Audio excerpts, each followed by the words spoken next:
think that global warming is happening? Yeah. Yes. Yes. And you? Yeah, I believe global warming is happening. I mean, look here in Moscow, it's been wintry, and then all of a sudden, wham, it just hit us with heat.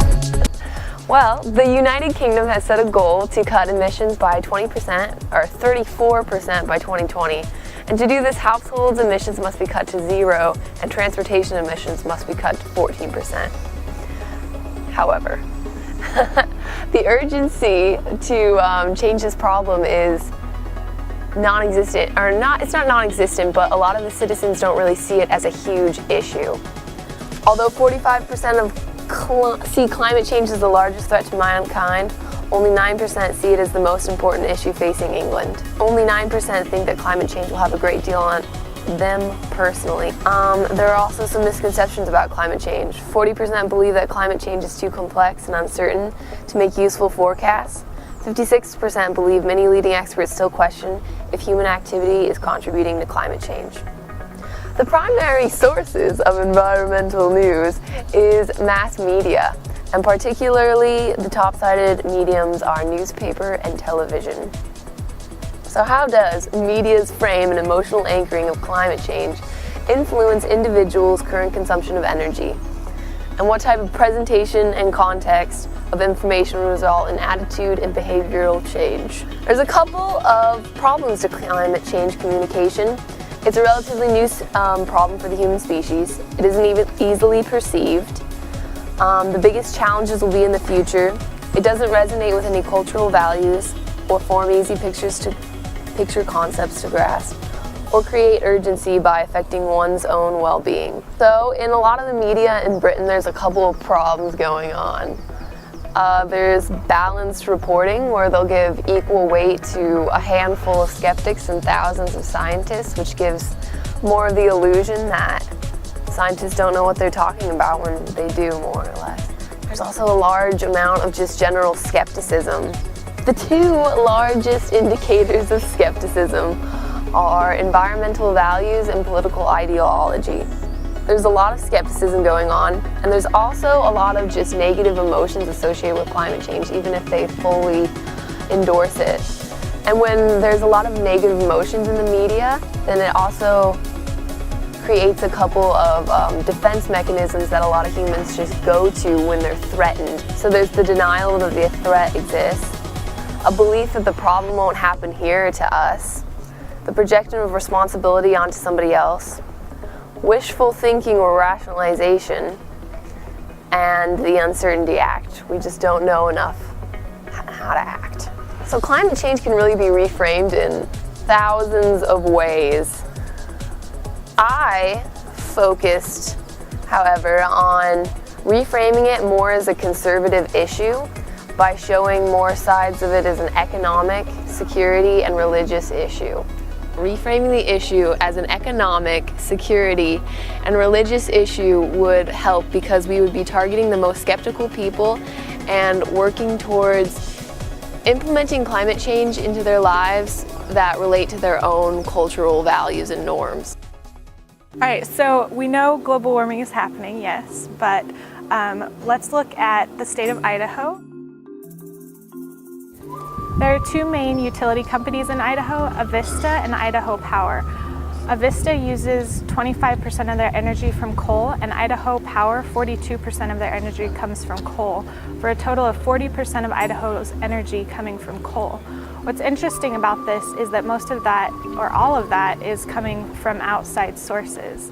So although Idaho is considered having the lowest carbon footprint, is coming from other states such as Wyoming, Washington, Montana, and Nevada, where these coal plants are located. And so they're getting blamed for our carbon usage.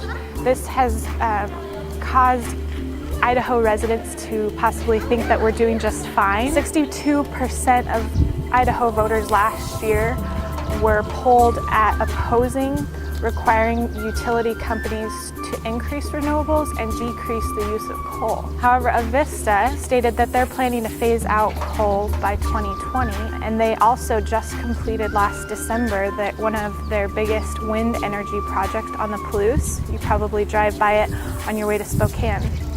However, Idaho Power stated last year that they plan not to move to renewables. They see it as an economic decision, that it's more efficient for them to stick with coal-fired plants at this time.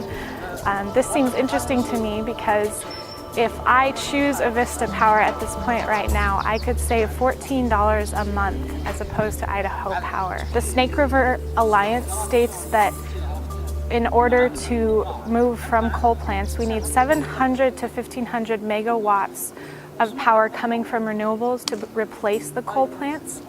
And they calculated Idaho's potential for renewables. For wind, Idaho has the potential of producing 44,000 gigawatts. For geothermal, they have the potential of producing 17,000 gigawatts, solar 23,000, and new hydropower 18,000. That comes out to a lot more than we need. So what is holding Idaho Power and Idaho consumers back from making this transition? Perhaps they're just not assessing the future costs of regulations and the ever-increasing environmental costs that outweigh what it would require to make the switch now. But eventually, we may be forced to make this transition. So why not start now and get ahead of the game? Do you think that there's anything that we can do about it? Yeah, I think that's pretty clear. Probably not. Probably is. I would like to think so because I try to be as optimistic as I can, but some of the lectures that I've gotten in the last few classes have made me think otherwise. Yeah, definitely walk more. Let's talk about whales and their solar potential. With the current feed-in tariff subsidy that the United Kingdom delegates, can solar power compete economically as a feasible energy source for whales? The map here is a yearly total global solar irradiation, measured in kilowatts per hour over a square meter. Wales lies roughly between the 950 to 1,000 ranges, presenting itself as a potential profitable country to invest in solar technology. The stakeholders involved in the process of converting Wales to solar is the government offering subsidies such as this feed-in tariff. The impact will be within the homeowners, businesses, farmers, and private investors within the country. The advantages of this feed-in tariff is that it is designed to accelerate investments in renewable energy technology. People will be offered long-term contracts to renewable energy producers, which is based on cost of generation of this technology. This means a lower per kilowatt hour price and guaranteed grid access for the producers. Essentially, this provides compensation for cost while providing investors a reasonable return on their investments when switching to solar. There are other compensation methods that the feed-in tariff gives. Subsidy is given above retail, and as a higher percentage of adopters switch to using solar, so does the price of compensation. Another great way homeowners benefit is net metering. This will allow producers to use electricity at a different time when it was generated, and be rewarded for the rollover of kilowatt hours as credits. Having a feed-in tariff for everyone in Wales makes it potentially very profitable for everyone that wants to be involved in using solar technology. As long as adoption remains steady, rates will remain cut back and there will be a steady stream of energy fed back into the national grid. This benefits the government and the stakeholders alike. When people accept the feed-in tariff rate, they are guaranteed that contract for 25 years, making it sure that they will be able to make money on the investment over time. The Welsh government is helping getting involved in saving money and saving the earth. With putting solar panels on roofs, it will help the effects of global warming while making sound financial investments for the future all at the same time. When comparing the UK to America, America has quite a lower incentive to actually switching over to alternatives compared to the United Kingdom. And this is strictly because of this feed-in tariff subsidy. Influences such as mass media in the UK have a lot to do with how people think and react. Since the United Kingdom's media talks a lot about the benefits of switching to alternative energy, the people will be more inclined in doing so and switching over. Thank you for listening.